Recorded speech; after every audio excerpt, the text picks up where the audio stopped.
আসসালামু আলাইকুম রহমতুল্লাহি অবরকাতুহ। সম্মানিত দর্শক, ডক্টর মোহাম্মদ ইউনূস সরকারের সময়কাল ৮ মাস অতিক্রান্ত হতে চলল। এই সময়ের মধ্যে সরকারের যে কর্মকাণ্ড, সেই কর্মকাণ্ড নিয়ে আমরা এখন পর্যন্ত নির্লিপ্তভাবে কেউ আলোচনা করিনি। যারা সরকার বিরোধী, সঙ্গত কারণেই তারা সরকারের দোষ ত্রুটি অহরহ বলে বেড়াচ্ছেন। এবং আমাদের দেশে সাধারণত মানুষের মধ্যে নেতিবাচক কথার প্রতি একটা তীব্র আকর্ষণ থাকে।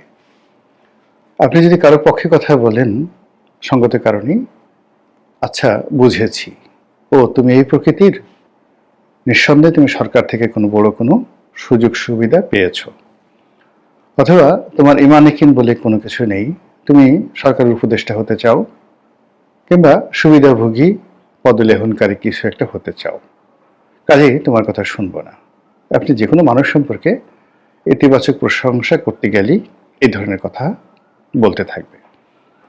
বিশেষ করে ধনী ব্যক্তি, নারী এবং ক্ষমতাধর ব্যক্তি, তাদের সম্পর্কে ইতিবাচক কথা বলা আমাদের এই সমাজ কোনো অবস্থাতেই মেনে নেয় না। আবার একইভাবে যদি আপনি একেবারে ডাহা মিথ্যা কথা বলেন যে কোনো ধনী ব্যক্তির সম্পর্কে, কিংবা সুন্দরী রমণীর সম্পর্কে, অথবা ক্ষমতাধর ব্যক্তির সম্পর্কে, মানুষ আরব্য রজনীর গল্পের মতো শুনতে থাকবে।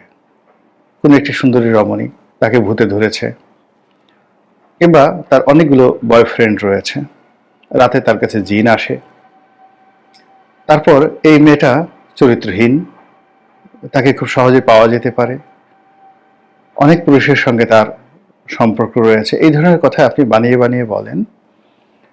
দেখবেন যে সমাজের অতি গুরুত্বপূর্ণ যারা ব্যক্তি রয়েছে তারাও কাজকর্ম থামিয়ে আপনার কাছে শুনতে আসবে যে ভাই, শুনলাম তুমি নাকি এটা বলেছো, ঘটনা সত্যি কিনা।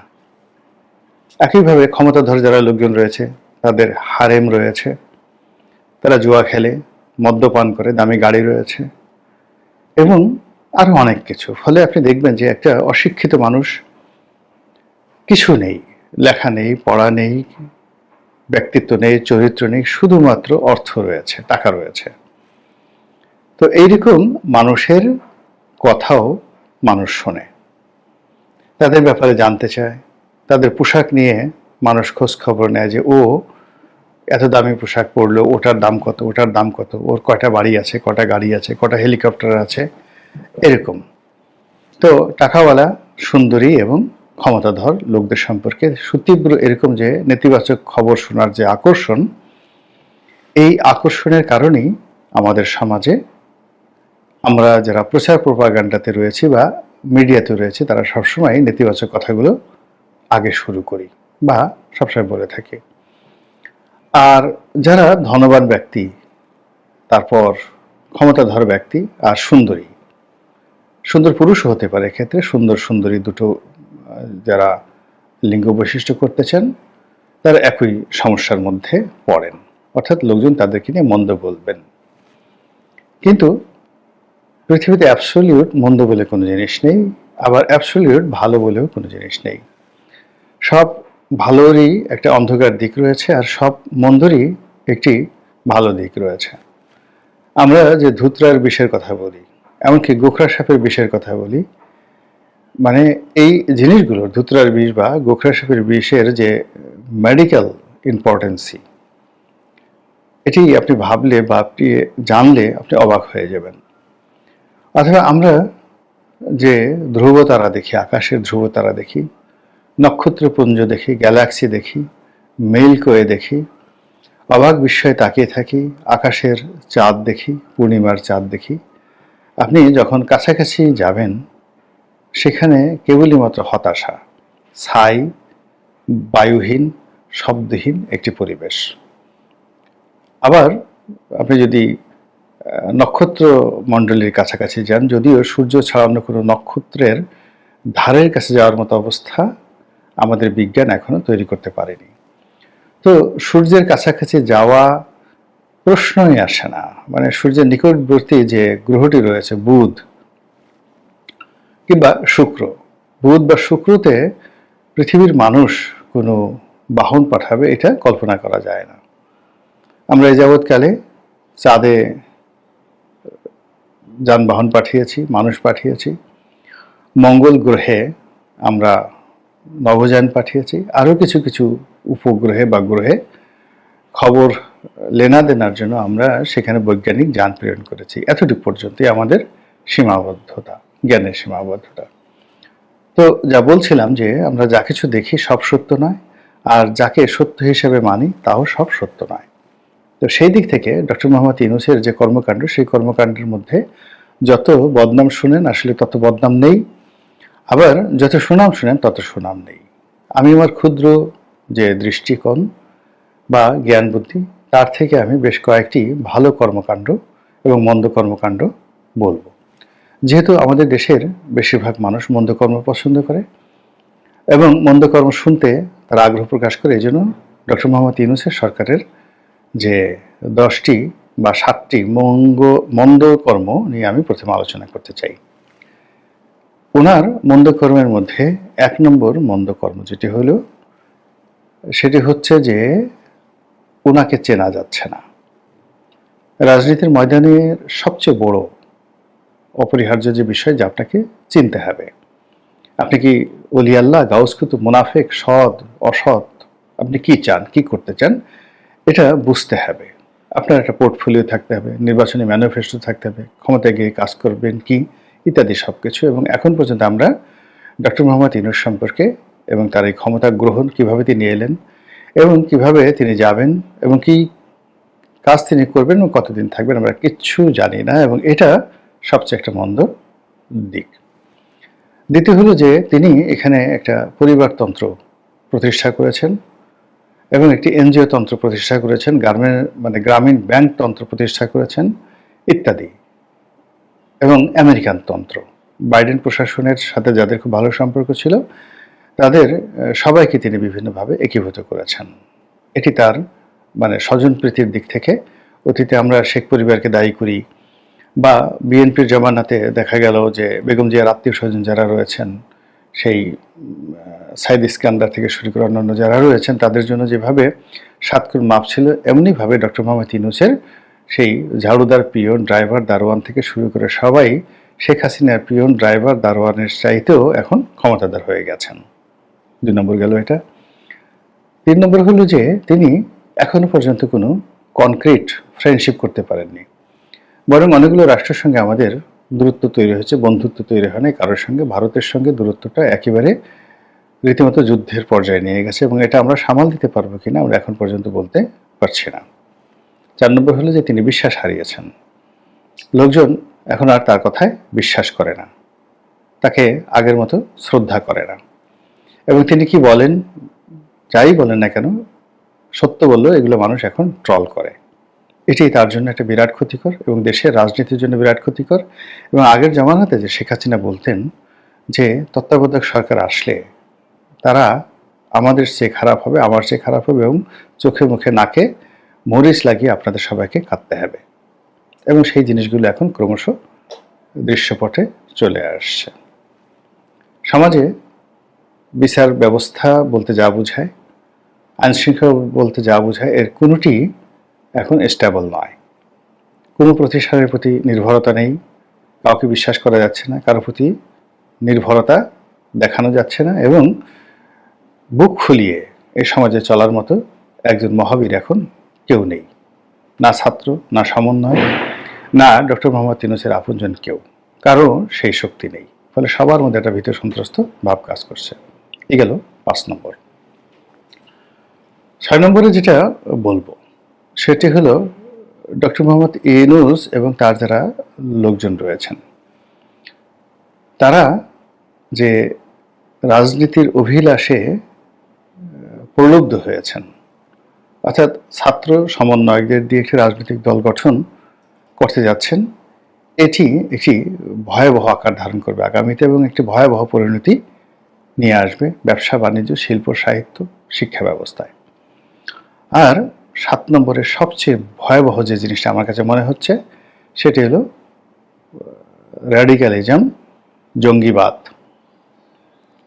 আরও যদি স্পষ্ট করে বলি, সেটি হলো ইসলামাইজেশনের নামে সারা দুনিয়াকে এই বাংলাদেশের রাজনীতির সম্পর্কে একটা বিরূপ ধারণা মেসেজ দেওয়ার ক্ষেত্রে এই ডক্টর মোহাম্মদ ইউনূসের এই সরকার এ যাবৎকালে যে কর্মকাণ্ডগুলো করেছেন সেই কর্মকাণ্ড আমাদের স্বাধীনতার পরে সবাই মিলেও এই কর্মকাণ্ড করতে পারেনি। ফলে পুরো রাষ্ট্রটি একটি জঙ্গি রাষ্ট্র এবং এখানে দ্বিতীয় তালেবান বিপ্লব হতে যাচ্ছে, এখানে খেলাফত প্রতিষ্ঠিত হতে যাচ্ছে এবং এটি অন্য ধর্মের মানুষের জন্য একটি ভয়াবহ আগ্নেয়গিরি হতে চলেছে। এরকম প্রচার এবং প্রপাগান্ডা ভারত এবং পশ্চিমা দুনিয়া চালানোর সুযোগ পাচ্ছে। এই 7টি যদি আপনি নেতিবাচক ধরেন, এবার ইতিবাচক ঘটনাগুলো বলি। ইতিবাচক দিকের সবচেয়ে বড় বিষয়টি আমার কাছে যেটি মনে হচ্ছে সেটি হলো যে এই সময়টিতে সবার মুখোশ উন্মোচিত হয়ে গেছে ডক্টর মোহাম্মদ ইউনূসের এই সময়টিতে। তিনি বাকস্বাধীনতাকে অবারিত করেছেন, এই অবারিত বাকস্বাধীনতা এবং তিনি দমন পীড়নটা করেননি এখন পর্যন্ত। এই কারণে আমাদের মধ্যে যে অমানুষগুলো বসবাস করে সেই অমানুষ গুলো প্রবল আকার ধারণ করেছে। ফলে আওয়ামী লীগ যেভাবে হম্বিতম্বি করত, আমরা এটা করব ওটা করব, আমাদের মতো শক্তিশালী কেউ নাই, এটা দেখাবো ওটা দেখাবো, তারা যে লেজ গুটিয়ে কিভাবে পালাতে পারে এটি ডক্টর মোহাম্মদ ইউনূস না আসলে বুঝতে পারতাম না। বিএনপির অনেক নেতাকর্মী এখন চাঁদাবাজি, সন্ত্রাসী কর্মকাণ্ড থেকে শুরু করে দখল, অনেক মন্দ কাজে তারা জড়িয়ে পড়েছে। বিএনপি যে এত রাতারাতি নিজেদের অতীত ভুলে গিয়ে এত খারাপ কাজ করতে পারে আমরা এটা স্বপ্নে কল্পনা করতে পারিনি। এত মানুষ বাংলাদেশে জামাত করে এবং জামাতের গলা যে এত উঁচু, জামাতের ঠোঁট এত মোটা এবং জামাতের জিহ্বা যে এত নড়াচড়া করে, এটা এই সময় না আসলে আমরা বুঝতে পারতাম না। জামাতের যে আসল চরিত্র এটা আমরা বুঝতে পেরেছি। ফলে আমাদের এই সমাজের যে আসল চেহারা, মানুষের যে আসল চেহারা এই ডক্টর মোহাম্মদ ইউনূসের ওসিলায় এটি খুলে গিয়েছে। এটি আমার দৃষ্টিতে 1 নম্বর। 2 নম্বর হলো যে ব্যাংক, বীমা, আর্থিক খাতে স্বস্তি এসেছে। আমরা ব্যাংকে চেক দিয়ে দাঁড়িয়ে থাকতাম, কতগুলো ব্যাংক দেউলিয়া হয়ে যাবে, তারপরে যে যার আমানত নিয়ে ভীষণ রকম চিন্তায় ছিলাম। এই জায়গাটাতে একটি স্টেবল অবস্থায় এসেছে। অনেকগুলো জিনিসের দাম বেড়েছে, এটা সত্য, কিন্তু বেশিরভাগ জিনিসের কিন্তু দাম কমেছে। ডলার স্টেবল হয়েছে, ফরেন রিজার্ভ হু হু করে বাড়ছে। এটি সরকারের অত্যন্ত ইতিবাচক দিক, খুবই ইতিবাচক দিক।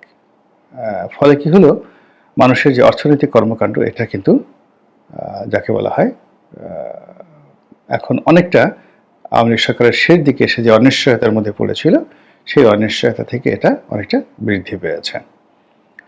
3 নম্বর হলো যে ব্যক্তি পর্যায়ে যে কর্মকাণ্ড, এই কর্মকাণ্ড কিন্তু বেড়ে গেছে। অনেকে হয়তো ভাবতে পারেন যে কিছু হচ্ছে না, আমরা হতাশা নিয়ে বলছি চাকরি হারাচ্ছে, অমুক হারাচ্ছে, অমুক হারাচ্ছে, কিন্তু অবাক করার ব্যাপার হলো যে আমাদের মাছের বাজারে ক্রেতার অভাবে একটা মাছ পচে যাচ্ছে না। এখন 42 কেজির যে রুই মাছ 2000 টাকা করে কেজি হিসেবে 42 কেজির রুই মাছ 84,000 টাকা দিয়ে কেনার জন্য অসংখ্য ক্রেতা রয়েছে এবং 1 ঘন্টার বেশি ঘাটে এই ধরনের মাছ থাকে না। মোহাম্মদপুর বাজারে যান, নিউ মার্কেট বাজারে যান, অসংখ্য ক্রেতা আপনি দেখতে পাবেন।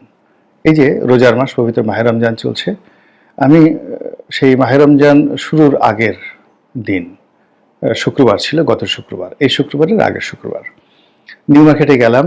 সেই যে দুপুর 2টোর সময় যে ভিড়, বিশ্বাস করেন আমি ওই এলাকায় মোর দ্যান 40 বছর বসবাস করি। নিউ মার্কেট, নীলক্ষেত, ধানমন্ডি এই এলাকাতে লাস্ট 40 ইয়ার্স। কিন্তু রোজা শুরু হয়নি, রোজা শুরুর একদিন আগে শুক্রবারে দুপুর 2টোর সময় গাউসিয়া নিউ মার্কেটে আমি যে ভিড় দেখেছি, এরকম ভিড় আমি জীবনে দেখিনি। মানুষ মনে হচ্ছে ঈদের বাজার 1 মাস আগে করার জন্য একেবারে হুমড়ি খেয়ে বসেছে।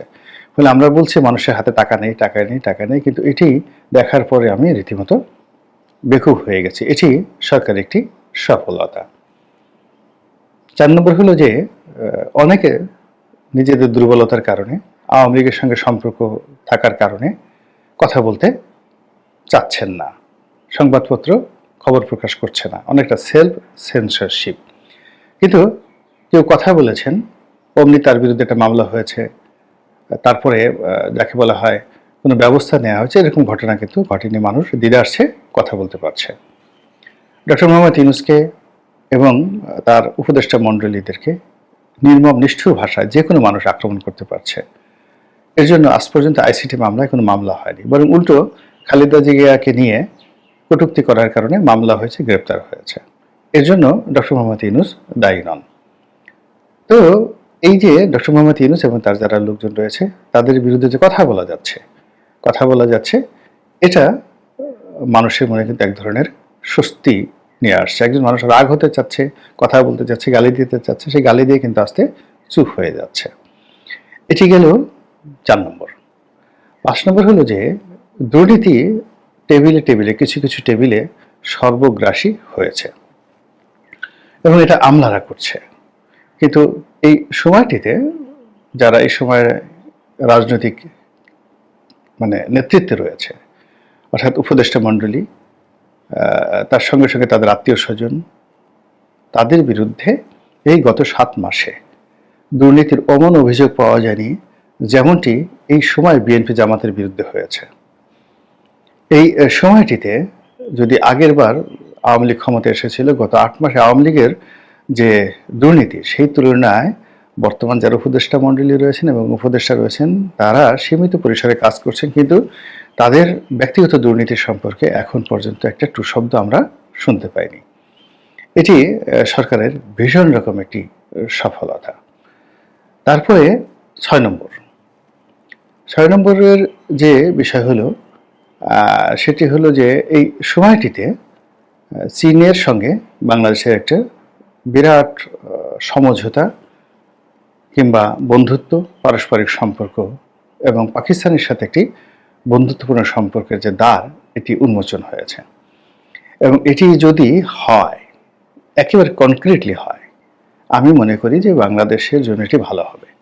বাংলাদেশের জন্য বন্ধু হিসেবে ভারত বা আমেরিকা যতটা না যাকে বলে ইফেক্টিভ, তার চেয়ে আমরা যদি ইরান, পাকিস্তান, চীন, সৌদি আরব এই বলয়টিকে আঁকড়ে ধরতে পারি এবং সংযুক্ত আরব আমিরাত, তাহলে আমাদের ব্যবসার ক্ষেত্রে, অর্থনীতির ক্ষেত্রে বেশি হবে। এমনকি আমাদের পুরো গার্মেন্টস সেক্টরের যদি আমরা বন্ধ করে দিই এবং সমস্ত গার্মেন্টস সেক্টরের যে আয় রোজগার, এটা আমরা 2 মাসের মধ্যে আমরা আনতে পারবো যদি আমরা মধ্যপ্রাচ্যের দেশগুলো, চীনের বন্ধুত্ব নিয়ে মধ্যপ্রাচ্যের দেশগুলোতে শ্রমিকদের যে নিয়োগ, এটিকে আমরা বাড়িয়ে দিতে পারি।